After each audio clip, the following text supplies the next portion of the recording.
नमस्कार सांग मैंने मु वर्षा आपण मानक स्वागत कर मो यूट्यूब चैनल वर्षा हांडीशाल को चलो जी आज आम दही माछ बनवा दही माछ बनवाई मुझे रोही माछ गोटे रोही माछ नहीं माछ टी भल भाव में कटाकटी करके भल भाव में धुआ धुई कर लुण हल्दी गुड़े किस समय रखिनी आपण मैंने तो दही माछ बहुत थर बनई थे तो मुझे टी अलग स्टाइल बनाऊँगी तो चलो जी केमती बनाऊँगी देखा मुझे गोटे बाउल रे कि माछ नहीं गली से 2 चामच कॉर्नफ्लोर पाउडर देकी लुण हल्दी लंका गुंडा धनिया गुंडा जीरा गुंडा फिश मसला दही सब देकी भल भाव में गुड़ा गुड़ी करके किसी समय में रखिनेली तापर गोटे कड़े तेल गरम करी ताकू भल भाव में भाजी नेली देखो माछ भजा केते सुंदर देखा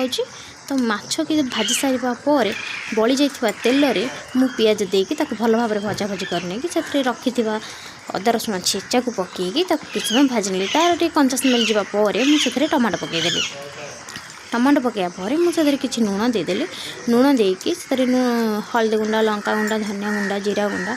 फिश मसला सब देकी हल्का टिके पानी देदेली पानी देकी ताकू भल भाव में गुलिया गुली करके फ्राए करनेली फ्राए कर सारा पर मुझे रखिथे माछ को भाजिकी से पकईदेली से अल्प टिके पानी देकी फ्राए करदेली तो लास्ट को टिके धनिया पत्र पकईदेली पकई सारा आमर हो गला दही माछ फ्राए भल लगी कमेंट मध्यम